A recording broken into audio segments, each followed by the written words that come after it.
Gustavo Santos é um homem multifacetado. Ator, apresentador, bailarino, modelo, licenciado em Educação Física, formado em coaching, foi campeão mundial de hip-hop e é também escritor. Já editou 5 livros, o último dos quais é Agarra o Agora, depois de Arrisca-te a Viver, A Dança da Vida, Laços que nos unem e Carta Branca. Bom dia. Bom dia. Gustavo, que livro é este, Agarra o Agora? Este livro, digamos que é um seguimento do meu anterior, do Arrisca-te a Viver.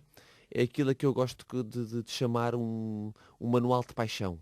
É um convite para as pessoas voltarem a sentir. Eu acho que esse é um dos grandes desafios do ser humano, neste momento em que estamos a lidar com a tão aclamada crise, não é? Que enviou as pessoas para uma cultura de medo, e o medo é uma emoção que não gera ação, portanto as pessoas não se mexem, não sentem. E este convite é claramente uma autoestrada para as pessoas voltarem a sentir, porque eu acredito que nós somos o resultado daquilo que nós sentimos e quando nós deixamos de sentir, deixamos de ser. Mas isto é difícil em tempos de crise. Isso é altamente desafiante, mas essa é a proposta, não é? Eu acredito que para nós sairmos da zona de conforto é preciso levar grandes abanões. E esse livro é um grande abanão. Mas nós, aí, como tu disseste e muito bem, temos medo. Certo? Inclusive é de levar o abanão. Com certeza. Da mudança, do amanhã, É tão do depois da amanhã. Sem dúvida, sem dúvida. Mas esse é um livro que, para tu conseguires atingir a mudança, ou seja, tu consegues ter consciência que precisas de mudar de um instante para o outro. Mas não consegues efetivar uma mudança, nenhuma mudança, de um dia para o outro. Estás-me a falar de um desempregado, por exemplo. Dá-me um exemplo. Um desempregado. Atenção, porque esta questão do desempregado, eu, ao longo da minha vida, apesar de ter feito já inúmeras Sim, isto é uma coisa, atividades... Isto é um currículo enorme. Certo, como tu já disseste, e ter 35 anos, houve alturas da minha vida, recordo duas, onde estive por 2 vezes 1 ano e meio desempregado. Eu sempre passei recibos verdes, portanto nunca tive direito a subsídio absolutamente nenhum. Portanto, 1 ano e meio desempregado são 18 meses sem cair nada na conta. Ok? Nesse sentido, é importante perceber que, quer nós estejamos desempregados ou não, o agora, e esse é o convite do livro, as melhores coisas da vida são à borla. Um beijo é à borla, um abraço é à borla, sexo é à borla, estar no convívio com amigos é à borla, ir caminhar na praia é à borla, ir ver o mar é à borla, fazer exercício outdoor é à borla. Tudo isto...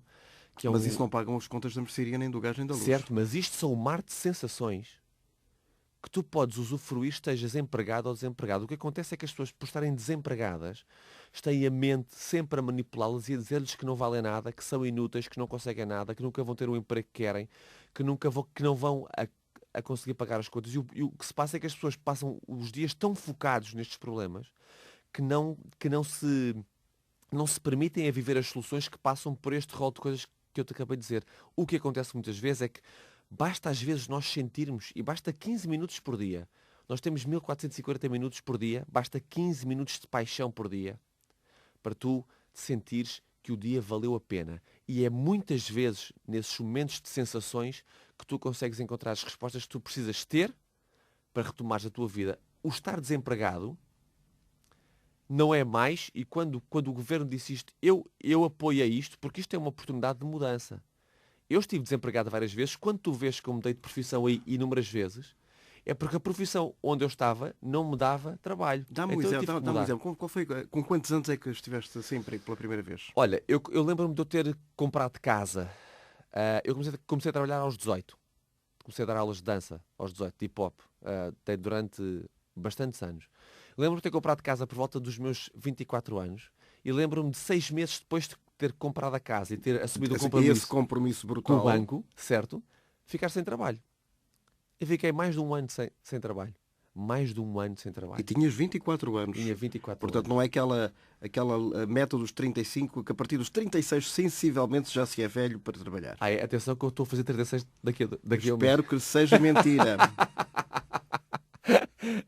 Então pronto, quando isso aconteceu, eu percebi, a carreira que eu estou a levar neste momento não me permite cumprir com um compromisso que eu assumi recentemente com o banco. Então, eu deixei a dança como a minha principal área de trabalho e comecei a ter formação como ator. Algum tempo depois, voltei a ter formação como ator. Isto voltou a suceder-me no final da minha carreira como ator, digamos assim. Quando eu vi que a representação não me dava dinheiro, apesar de eu ser apaixonado por aquilo, não me dava dinheiro, eu tive que mudar de profissão. E nesse sentido comecei a ter formação e terei o certificado internacional em coaching e como apresentador. O que é o coaching? Para as pessoas menos informadas, para os nossos ouvintes que não conhecem esta palavra inglesa. O que é que isso exatamente significa? Coach vem da palavra que é treinador, não é? Um coach é alguém que treina. O coaching trabalha da seguinte forma. Eu tenho as melhores perguntas e tu trazes as melhores respostas. Ou seja, num trabalho que eu possa fazer contigo, eu não te vou dar conselhos, nem sequer te vou dar sugestões. Eu vou-te fazer perguntas para que tu chegues à tua verdade. Por exemplo, mas tu amas a pessoa com quem tu estás? O que é que tu podes fazer para atingir esse objetivo? Quando é que podes começar? Este tipo de perguntas é que vai fazer com que a pessoa chegue dentro dela e então possa partir então para a ação. Agora, eu tirei a certificação em coaching, mas eu não gosto de me catalogar como um coach. Um coach é aquele que treina. O trabalho que eu faço é antes disso. Os livros que eu escrevo é para um trabalho que é antes disso, que é eu levo a pessoa a saber quem ela é. E só a partir daí é que se pode treiná-la. E o que acontece com muita gente é que muita gente não sabe quem é.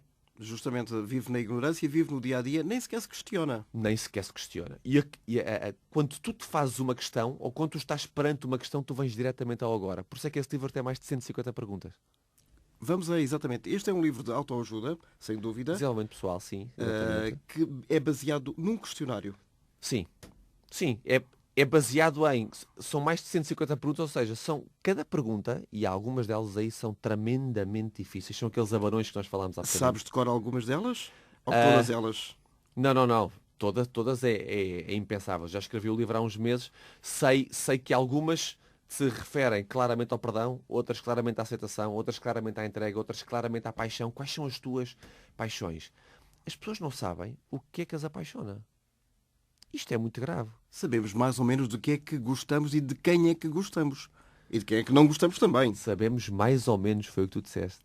A grande parte das pessoas não tem certo na sua cabeça o que é apaixona. Porquê? Porque não está vinculada a isso. Porque está vinculada aos problemas e não às soluções.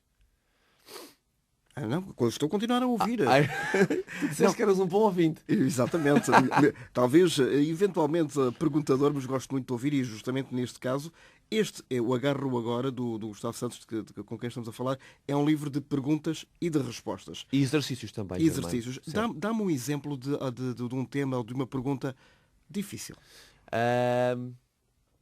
Quem é que ainda não perdoaste? É uma pergunta extraordinariamente difícil. Isso é quase uma meta religiosa. Sabes que eu não sigo nenhuma religião. Eu acredito em Deus, falo com este senhor todos os dias, mas é uma relação unilateral.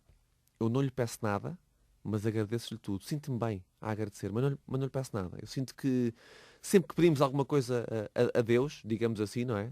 Estamos a passar um estado de incompetência a nós próprios. Bom, já que eu não consigo, vou pedir ao Senhor para ver se Ele me ajuda. É a última tábua de salvação, é isso? Sim, e é algo que cria uma tremenda expectativa e que depois, naturalmente, vai fazer com que tu sofras e cries processos de desilusão e de frustração, porque Ele não pode fazer nada por ti se tu não fizeres, não é? Seja Ele, essa entidade superior, como se chama, ou qualquer pessoa que faça parte da nossa vida. Eu sempre ouvi dizer, Deus ajuda quem se ajuda, não é? Ótimo, isso faz todo o sentido.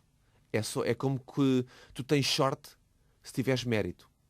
Ou seja, a sorte é um prémio do mérito. Assim como a inspiração, no meu ponto de vista, é um prémio da disciplina. Eu não escrevo por inspiração, eu escrevo por disciplina. Eu sento o meu rabo todos os dias, durante os meses que forem necessários, todos os dias, Germano. Acordo, vou passear o meu cão e sento o meu rabo todos os dias na cadeira, quer me apeteça escrever ou não me apeteça escrever, quer me sinta inspirado ou não me sinta inspirado. Aquilo que eu sei, através da minha experiência em 5 livros, é que se eu me sentar e se eu esperar, a inspiração vai descer. O que é escrever para ti? Escrever é um dos maiores desafios do ego. Porque o ego do ser humano requer atenção, requer reconhecimento. E o processo de escrita é solitário. Ninguém reconhece. Pelo menos na minha forma de trabalhar, enquanto estou a escrever o livro, e são meses a escrever um livro, não há um reconhecimento, não há isto está muito bom. E não gostas de partilhar? Eu, pelo menos, faço isso nos meus trabalhos, não gosto de partilhar com ninguém. Zero. Partilho. Até à altura em que é Em que entrego. em que entrego ou é que é Isso. emitido, não é? É isso que eu faço também. É como se eu quisesse manter aquilo numa energia muito própria, muito minha. Quando aquilo está finalizado, entrega à editora. Então, imagina, só passados 6, 7, 8 meses é que eu vou ter o primeiro reconhecimento de uma coisa que eu estou a fazer. É que eu vou ter a primeira opinião de uma coisa que eu estou a fazer. Logo, escrever é um brilhante desafio para o nosso ego. É seguramente uma forma tremenda de disciplina. Disciplina, eu sou um homem muito disciplinado também. E de superação, claramente. E é um processo muito solitário. Escreves, é um processo muito solitário. E apetece-te, ou quando te apetece, quando não te apetece, não é? Quando não te apetece, o que é que tens ali uma. Sento-me. Eu não estou a dizer uma folha em branco, porque essa é a imagem que nós temos da velha máquina de escrever. Mas agora, o computador completamente sem nada escrito. Ou seja, o que tenho escrito é o que já escrevi até à data. E então, às vezes estou sentado, não tenho qualquer ideia do que vou escrever, mas sei que tenho que escrever porque tenho um objetivo diário para cumprir, que é escrever, imagina, uma página ou duas de livro, e aquilo que faço muitas vezes é vou reler os últimos 2 parágrafos que escrevi no dia anterior Para sair a continuação, para não é? ver se há um empurrão qualquer que me leve para a frente. Este Agarra agora foi escrito por causa da crise. Não, este livro Agarra Agora foi escrito porque eu sinto que quando escrevo este tipo de livros, eu sou um homem feliz. Sou um homem feliz há vários anos já, desde que escrevi o meu primeiro livro. E eu acredito que qualquer homem feliz tem o dever, barra obrigação, de inspirar os outros a sê-lo também. E esse é o meu papel. Ou seja, quando escrevo este livro não é por causa da crise, ou seja, o meu foco não está fora, está dentro. É porque eu quando escrevo estou alinhado com o meu sentido de missão. E esse sentido de missão vai-te levar aonde? Vai-me levar, perdão, ao meu bem-estar, à minha plenitude e à minha consciência de que estou a dar o meu melhor todos os dias. A ti e aos que te rodeiam? A mim, essencialmente. Mas isso não é um sentido um pouco egoísta? Não, isto é um sentido de amor próprio. Eu escrevo por mim. Eu escrevo porque eu amo a palavra, porque eu gosto de escrever. Se eu escrever por causa dos outros, eu vou sempre depender de um reconhecimento fora. Se este reconhecimento não existe, eu rapidamente deixo de escrever. Mas este livro é para os outros. Este livro é para os outros, mas escrito porque para mim fazia sentido passar aquilo em que eu acredito. O que é que os teus amigos, as tuas amigas, os teus familiares te dizem em relação a este livro? Olha, em relação a este? Ok, mas deixa-me só dizer-te uma coisa engraçada. Está bem, volta para trás. Sim, sabes que a minha mãe é uma personagem muito engraçada. Eu já tenho 5 livros editados. E aquela senhora, ainda agora me disse, este livro foi publicado recentemente, ainda agora me disse, epá, ó filho, a mãe lê o teu livro e não acredita que tu escreves livros. Já vou no 5, Germano. Não acredita ainda. É uma coisa muito engraçada. Os meus amigos têm graça. Não, e já agora o porquê dessa falta de confiança em ti? Não é em mim. O que se passa é Nas tuas capacidades? Sim, não, o que se passa é que a minha mãe não teve a oportunidade, ou não soube escolher, ou não teve as melhores escolhas rumo aos sonhos dela. Então ela tem alguma dificuldade que os sonhos possam existir e que alguém os possa concretizar. Muito bem. O que é que ela queria fazer e o que é que ela faz? A minha mãe, neste momento, está reformada já há algum tempo, teve vítima também de algumas depressões por algumas escolhas menos sensatas que tomou Ao longo da vida? Ao longo da vida, com certeza. Está neste momento a atravessar uma fase muito interessante da vida dela. Aliás, eu costumo dizer-lhe, vou aqui partilhar uma intimidade contigo e com as pessoas que me estão a ouvir. Eu estou com quase 36 anos e eu descobri a minha mãe há cerca de 2 meses, pá. E como tu vês, os meus olhos estão a aguar, porque isto é uma coisa que tem um impacto muito bonito em mim, porque nem sempre tivemos a melhor relação possível, porque lá está, ela durante muito tempo escolheu ser uma vítima, e eu sempre fui um sonhador, sempre fui um guerreiro, sempre lutei por aquilo que quis, então não havia grandes pontos de identificação. E a minha mãe há cerca de 2 meses ou 3 está uma mulher encantadora. Eu não sabia que a minha mãe era assim. Muito interessante isso. O que é que te levou a vê-la de outra forma? O que é que se está a transformar na relação filho-mãe? A minha mãe divorciou-se. Ao fim de quantos anos de casamento? Ao fim de quase 30. Que não era com o meu pai. Com outro senhor. Um senhor impecável. Eu peço desculpa porque temos que enquadrar um bocadinho isto. Claro. Ela foi casada com o teu pai? Não foi casada com o meu pai. Estiveram juntos e eu nasci. Depois o meu pai saiu de casa quando eu tinha 2 meses de idade. E depois a minha mãe casou-se então cerca de talvez 7 anos depois. Com o teu padrasto? com o meu padrasto. Ao fim dos quais, Dos quase 30, quase 30, separou-se agora. e separou-se, e se calhar, não vamos entrar nos porquês, porque isso não interessa, mas renovou a sua vida? Voltou a ela. Voltou. Isto é o que acontece. Há pouco falámos sobre mudanças, Germano. Nenhuma mudança é fácil. Nenhuma. E um divórcio quando tens 68 anos não é fácil, companheiro. 68, não é? Podes ter o medo de ficar sozinho, podes ter o medo de incorrer em solidão, de ninguém ficar ao pé de ti. O que é que vais fazer agora? Porque durante 30 anos habituaste-te àquela rotina, àquela zona de conforto, que era uma tremenda chatice, porque era só chatice. Mas durante 30 anos, e há muita gente que vive assim, porque tem medo de mudar, e a minha mãe, aos meus olhos, subiu não sei quantos patamares por ter tido a coragem disto acontecer, e o resultado está à vista. A minha mãe, todos os dias que me liga, está-se a rir. Isto não acontecia, Germano. Não ouvias ela a gargalhar há quanto tempo? Oh, companheiro. Oh, companheiro. Nem sequer sei dizer. Nem sequer sei dizer. É muito bonito isso. E isso é um sinal de que sempre Mas que nós mudamos... espero que ela não tenha se divorciado por causa deste livro, né? Do apelo à mudança. É interessante porque algumas coisas começaram a passar na cabeça destas duas pessoas com o Arrisca-te a Viver, com o livro anterior. Porque é claramente Arrisca-te a Viver, Arrisca-te a Mudar. É um apelo? É um apelo, claramente. O Arrisca-te a Viver é claramente um apelo à mudança, um apelo para a entrada em ação, claramente. Este é um livro que te vai vincular às paixões, vai-te vincular a ti, mas o Arrisca-te a Viver, que é a base, é uma base de trabalho, digamos assim, é claramente um empurrão para tu agir. E esta é a continuação? E essa é a Continuação lógica. Sim, porque digamos que o Arrisca-te a Viver é uma base de trabalho. Aquilo que me interessa no Arrisca-te a Viver é que tu saibas quem és, que tu saibas definir objetivos e que consigas trabalhar medos, bloqueios e preconceitos e consigas identificar qual é o teu papel, qual é a tua missão. Isto é uma base de trabalho. Ou seja, é fundamental para leres este livro teres estas questões, ou estes temas que eu te falei agora, que eu te enumerei agora, bem claros na tua cabeça. Porque este livro é o passo seguinte, ou seja, este livro é, ok, agora que sabes isto, como é que nós podemos fazer com que tu voltes a sentir? E essa é que é a questão, essa é que é a questão central do Sentir. livro. Sentir. Do agarro ao agora, A expressão em inglês é o feeling, não é? feeling, sim. A questão é, a mente chama-se mente porque nos mente. E ela mente-nos todos os dias.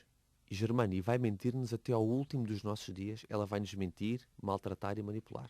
A questão é, eu treino a minha cabeça todos os dias há muito tempo e ainda assim passo por grandes processos de frustração, companheiro. Grandes. Porquê? Porque a gaja não se cala. Desculpa lá este termo técnico. Este termo mais brejeiro, digamos assim. Mais popular. Sim, mais popular. Desculpa lá isso. Mas o que se passa é, a questão é como é que tu fazes esta gestão? Sempre que nós estamos a pensar, nós não conseguimos sentir. Não é possível ao ser humano estar a pensar e sentir ao mesmo tempo. Não é possível. Porquê? Não é tão racional assim? Não, porque não é possível. Ou seja, se tu estás a pensar, a tua mente não permite que o teu corpo sinta. Sinta na verdadeira acessão da palavra. Que são as emoções, que são as sensações. Ou seja, se tu estiveres a dar um beijo, mas estiveres a passar ao mesmo tempo, tu não estás a sentir o beijo. Sim, estamos a pensar noutra coisa qualquer. Isso é Completamente. quando a gente faz amor, temos que nos estar libertos. Certo, aí é que está. Mas há muitas pessoas que o estão a fazer, mas estão focados no que é que eu tenho que fazer amanhã, o que é que isto vai... E então, como a sensação depois de fazer amor é igual à preocupação, começamos a deixar de fazer amor, começamos a deixar de sentir, até ao momento em que deixamos claramente de sentir e acabou. Mas isso realmente é muito preocupante, não é? É muito para todos nós. Quando tu, na primeira vez que ficaste desempregado, foste para a carreira abraçaste a carreira de ator. Porquê ator? Porque não uma outra profissão qualquer? Porque este livro também tem esse exercício muito interessante, que é, tu tens que fazer aquilo que te apaixona. Isto é aquilo em que eu acredito. Se tu passas pelo menos 8 horas do teu dia a fazer uma coisa, 8 horas do teu dia, ou seja, um terço do teu dia, um terço da tua vida, digamos assim, a desempenhar um papel, convém que escolhas uma coisa que tu gostes. E nós temos sempre poder de escolha. Muitas vezes, porque nos encarregamos de não sei quantos compromissos, com o banco, com os carros, com as casas, com as pessoas, com a família que vai crescendo, muitas vezes esquecemos este direito que nós temos, que é o poder de escolha. Ainda assim, aquilo em que eu acredito passa pelo seguinte. Mesmo que tenhas um emprego que não te encha as medidas, ou que já não te apaixona, que já não mexa contigo, que já não te faça sentir, tens sempre, e paralelamente na tua vida, que criar uma estrutura para viver os teus hobbies. Um hobby é tremendamente importante na vida de uma pessoa. Porque um hobby é facultativo. Só fazes se gostares daquilo. E convém que faças no teu dia-a-dia coisas que tu gostes, porque senão vais ser tremendamente infeliz Para o resto da vida. para o resto da vida. A dança, onde é que está no meio disto tudo? A dança? Tu foste campeão mundial de... Do mundo, grande Germano, é verdade. Cusexa. Cusexa, em 2001, em Los Angeles. Na terra deles, onde o hip-hop nasceu, nós fomos lá ganhar aquilo. Portugal foi lá ganhar aquilo. Como é que isso foi? Arrepiei-me agora, porque a dança para mim foi o meu grande sonho, companheiro. E foi o primeiro, e os meus olhos estão outra vez eu sou maricas do caraças. Não, lacrimos já, mas isso é bom. Isso É bom, porque isto são sensações muito boas e muito reais. Sabes que a dança foi o meu primeiro grande sonho.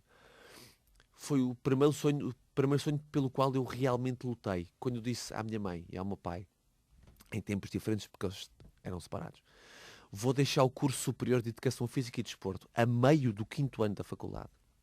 Faltava-te uma coisinha Faltavam-me mínima. 5 ou 6 meses para ter o canudo na mão. Quando eu lhes disse, meus caros amigos e pais, Mas isso é uma loucura. isto é... Disseram eles. Não, disseram eles e disseram muito mais coisas. O que é que eles disseram? Não posso dizer. Não? Disseram muito mais coisas. Mas a questão é, quando eu lhes disse, pais, eu vou seguir o meu sonho, e o meu sonho é dançar. Atenção, que isto há uns bons anos atrás não passa na cabeça de ninguém. Uma pessoa que está a acabar um curso superior a 5 ou 6 meses do fim e então agora decidir dançar, foi que o Carme a Trindade. Neste momento de decisão, só tive uma pessoa que esteve comigo.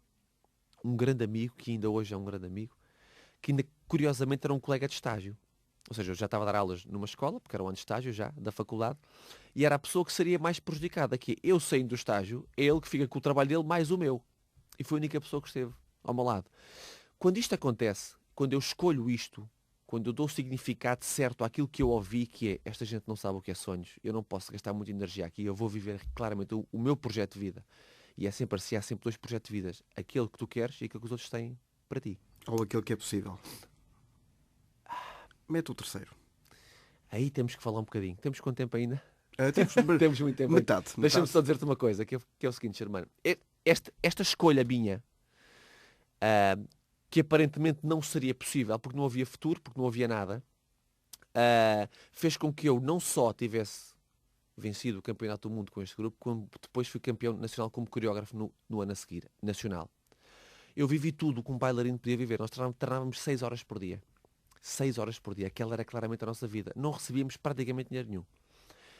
Até os pés ficarem em sangue. Sim, e como isto havia breakdance, era os pés, era os ombros. Como dizia em várias entrevistas o grande Fred Astaire, ele realmente ia para os filmes, ia fazer as suas performances com os pés, e ele e os partners com os pés a sangrar. Sim, sem dúvida. Isso só é possível porque existe paixão. E os sonhos estão intimamente ligados à paixão. Por isso é que muita gente... Eu às vezes pergunto nos meus workshops ou nas minhas sessões individuais de coaching, pergunto, mas qual é o teu sonho? E as pessoas não sabem. Não sabem. Não sabem responder. E é nesse sentido que não é possível. E estamos a falar de gente de que idade? Toda a idade. Os meus workshops estão abertos a pessoas desde que tenham acima de 18 anos e vão até aos 70 e tal. Hoje em dia, uns 18 anos, se calhar os atuais, não correspondem aos teus 18 anos. E aos teus também não. Não, muito menos. muito menos, que eu acompanhar. vejo isso pelos meus amigos. Eu tenho amigos com 18 anos, familiares, primos e sobrinhos, e chegam aos 17, 18 anos, ao fim do 12º ano. Ao fim do 12º ano, e eu pergunto, então o que é que queres fazer? O que é que queres seguir? E o silêncio é tremendo. É tremendo. É tremendo. É tremendo. Mas o que é mais preocupante é quando tu chegas aos 35, há bocado falaste nos 35, não foi? Quando chegas aos 35 anos e as pessoas não sabem o que é que querem fazer. Mas isso já é um bocadinho de demência também, não é? Pois, mas aquilo em que eu acredito, quer dizer, é a grande maioria. Gustavo, uma coisa é nós fazermos algo de que não gostamos, certo, mas que temos que fazer porque temos que pagar contas. Porque temos que pagar contas. Certo. Outra coisa é não sabermos aquilo que gostamos de fazer. É verdade, mas isso é...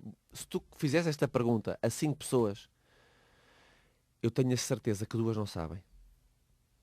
Não fazem a mínima. Não fazem a mínima.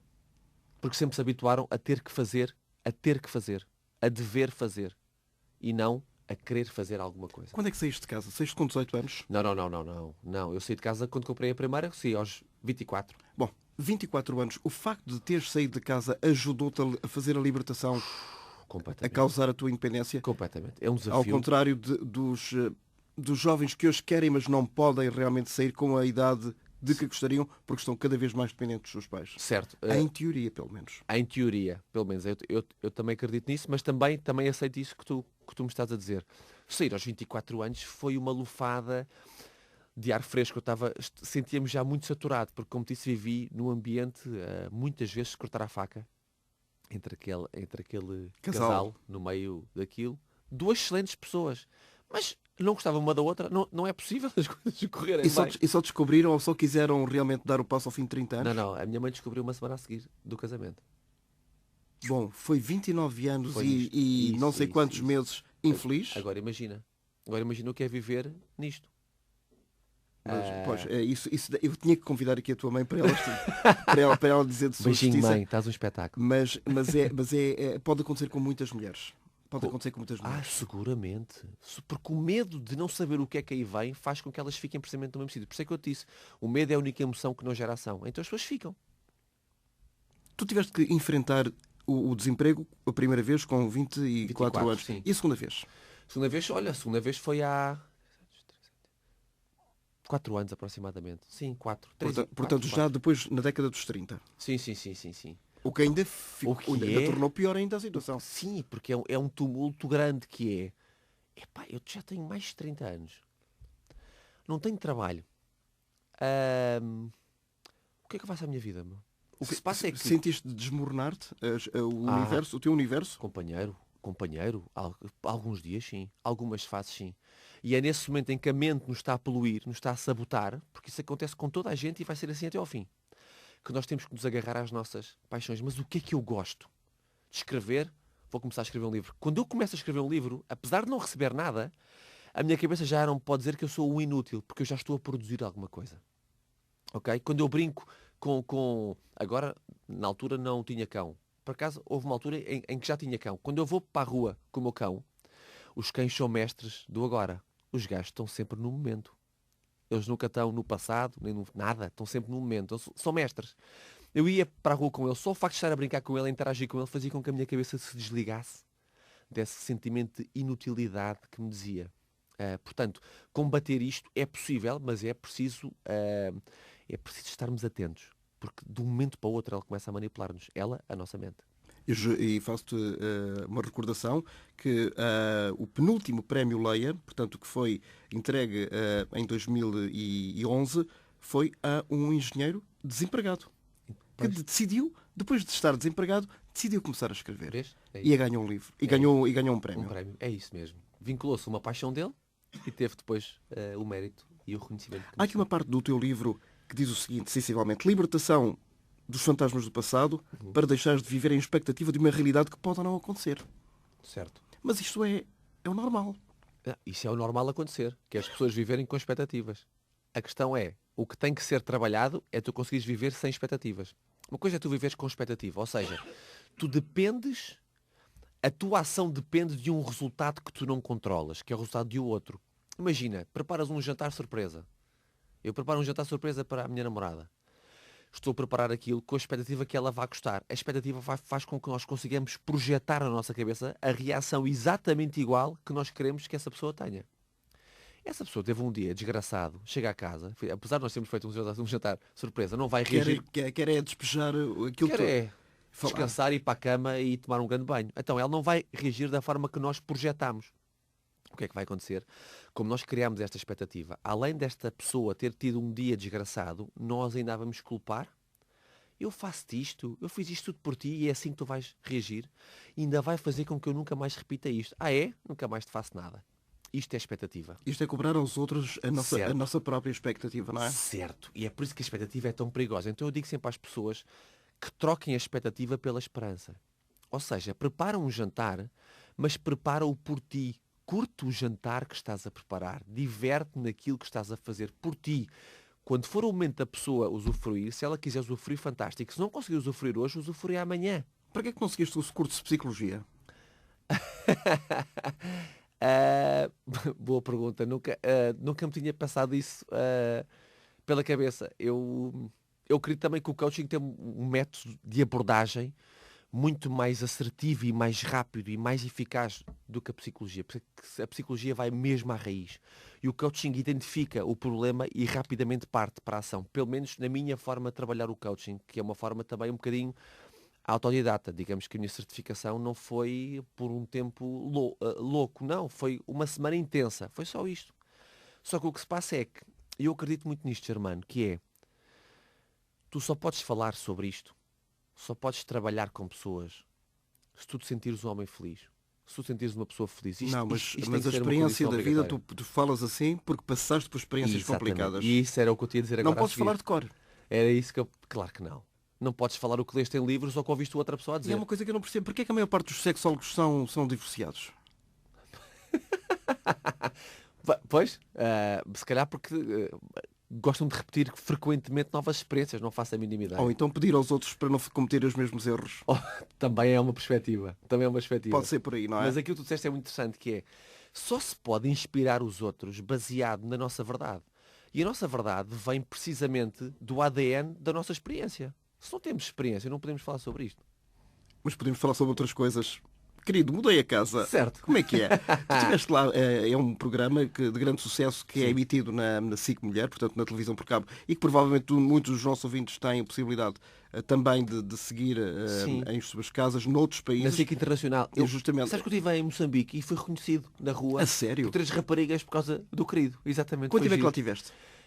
Sabes que eu sou um eterno apaixonado por África. Não tenho ninguém na minha família preto, não tenho ninguém que tenha nenhuma raiz africana, e eu amo aquela terra e eu amo aquelas pessoas. Já lá fui algumas vezes. A Moçambique. A Moçambique fui só uma, mas já fui algumas vezes à África e sou tremendamente apaixonado. Eu sinto-me, nomeadamente quando estou no meio dos desertos ou das savanas ou das florestas, eu sinto-me completamente alinhado comigo. Em Maputo fui uma vez só, a Maputo, para depois fazer a extensão para o Kruger, na África do Sul, fazer uns safaris. Ao Parque Nacional. Sim. E é giro, porque Moçambique é uma África tranquila. Tal como São Tomé, onde já estive também, são Áfricas tranquilas. E eu gosto disto. Sabes que em São Tomé eles são conhecidos por leve, levezinho, não é? Amanhã faz-se. É o lema. Amanhã faz-se. Eu amo. Bom, mas isso foi muito curioso, quer dizer, através dessas emissões internacionais Sim. da televisão SIC, Foi muito giro. foste reconhecido. Por causa do querido. O querido realmente tem por base a transformação, cá está, também é uma transformação, neste caso de uma casa, não é? Sim, mas que é uma excelente metáfora para a pessoa, que é, se a minha casa pode mudar, eu também posso. E como é que isso acontecia? As filmagens, por exemplo, um programa Sim. de 25 minutos leva quanto tempo a Os fazer? programas estão em aproximadamente 45. 45 minutos? Sim. A obra é feita em 48 horas. 48 Mas horas. é mesmo? É mesmo. Ou seja, nós entramos, imagina, num programa normal, entramos à quarta-feira de manhã e a obra está pronta quinta-feira à noite. Quinta-feira à noite, que às vezes vai até às 3, 4, 5 da manhã. Okay? Isso é inspirado por um programa americano, não é? Olha, eu não faço a mínima ideia. Teria que falar com a produtora, mas acredito que sim. O que se passa é que o querido tem conseguido, além de mudar casas, eu acredito que também tem conseguido mudar algumas vidas. E é isso que tu queres fazer com este livro? Eu digo sempre às pessoas, quando as pessoas dizem, pá, Gustavo, aquilo que eu ouvi, aquilo que tu disseste, aquilo que eu leio, mudou a minha vida. Eu não sei se já percebeste, eu sou um homem que não me levo muito a sério. E acho que esse é um dos principais requisitos para sermos felizes, é não nos levarmos muito a sério. Quando ouço esses elogios, fico contente, mas não... não faço um grande alarido com isto. Eu quando digo sempre às pessoas não fui eu que mudei. Tu é que deste um significado certo àquilo que tu ouviste. O mérito é teu. E é nisto que eu gosto de acreditar, porque nós não temos o poder de mudar ninguém. Temos, no limite, o poder de inspirar os outros. Mudar, ninguém. Influenciar também. Certo. Isso é importante. Certo. Mas mudar, nunca. A escolha é sempre do próprio. Tu és casado? Não. Não, sou casado com o Porto. Com o Foco do Porto. Pois, isso dava-nos uma outra perspectiva. Uma outra conversa. Temos tido alguns litígios neste momento. Não nós. Não, eu e eles. Tu sim, Sim. os dragões. Sim. Não sou casado, não. Tenho uma mulher, estou com uma mulher extraordinária. Não, eu ia te perguntar isso porque com 36 anos é também uma opção de vida? Sim. Sim, claro. Sim, o estar solteiro, estar num relacionamento ou casado, são 3 opções de vida, não é? eu escolho aquela com a qual mais me identifico neste momento, porque estou acompanhado por uma mulher com a qual me identifico em alguns valores que eu considero serem de facto muito nobres. E temos um cão. Chama-se Sotor, porque ele tem ar de médico. É espetacular. Quem diz médico diz outra profissão qualquer, presumo. Certo. Tu falaste aí um bocadinho no Futebol Clube do Porto. Sim. Eu estava-me a lembrar, o Rui Veloso, embora fosse de Lisboa, seja de Lisboa, na altura quando veio, no início dos anos 80, o boom do rock português, ele, depois mais tarde, escreveu, ele e o Carlos T escreveram aquela música Paixão, que dizia, quem não ouve a mesma canção não pode ser feliz. Certo. Tu achas que isto também serve para quem ler este livro, configurar a sua própria vida, portanto, a padronizar um comportamento, mas o comportamento do seu companheiro ou da sua companheira sim, terá que encaixar no nosso? Deixa-me dizer, sim, para já, um grande abraço ao Rui, que é, para mim, é o maior. Em Portugal, Rui é o maior. Há músicas dele que literalmente me dão a volta, me arrepiam muito, muito, muito. Em relação a isso que tu disseste, eu acredito que antes do nós existem as individualidades. Ou seja, é muito importante que numa relação as pessoas não se esqueçam de quem são. Porque facilmente, ao esquecerem-se de quem são, a relação pende só para um dos lados. Perde equilíbrio, a balança começa a pesar para mais um dos lados e rapidamente entramos aqui depois em processos de culpa e de cobrança. E também não nos podemos anular. Nunca. Nunca. Essa é a questão. Portanto, antes do nós tem que haver o eu e tu.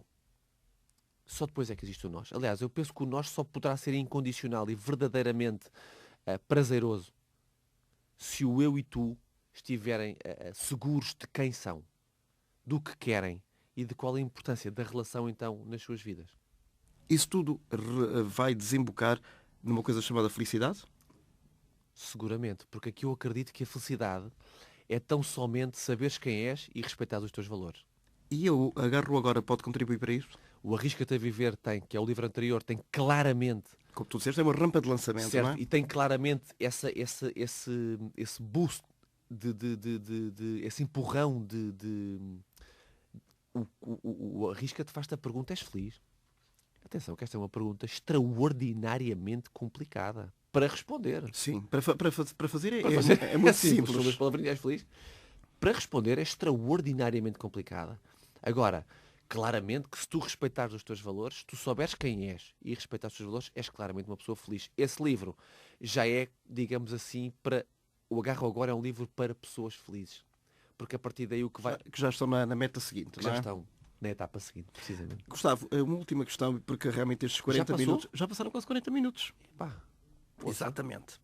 Tu és, como te disse, e voltando ao início desta nossa agradabilíssima conversa, tu tocas imensas teclas, mas és conhecido basicamente como ator e como apresentador. Certo. Porquê é que não és reconhecido ainda fortemente como escritor?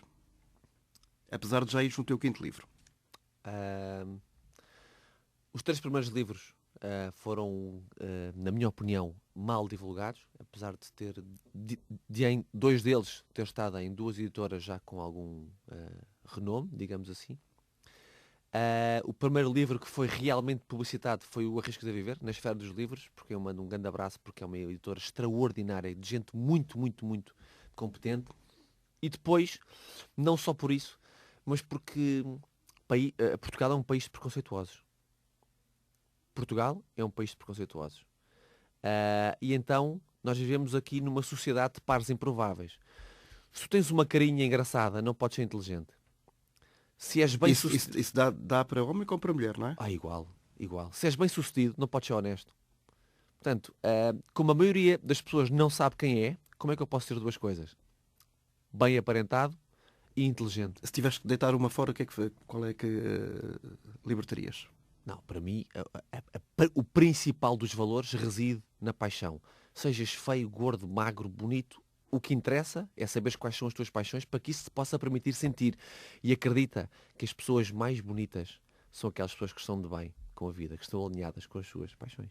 Quero agradecer-te muito por teres vindo hoje à RDP Internacional apresentar este livro Agarre o Agora e deixares aqui uma mensagem de esperança em tempos de tanta desesperança e de tanta incerteza. Um abraço. Muito obrigado.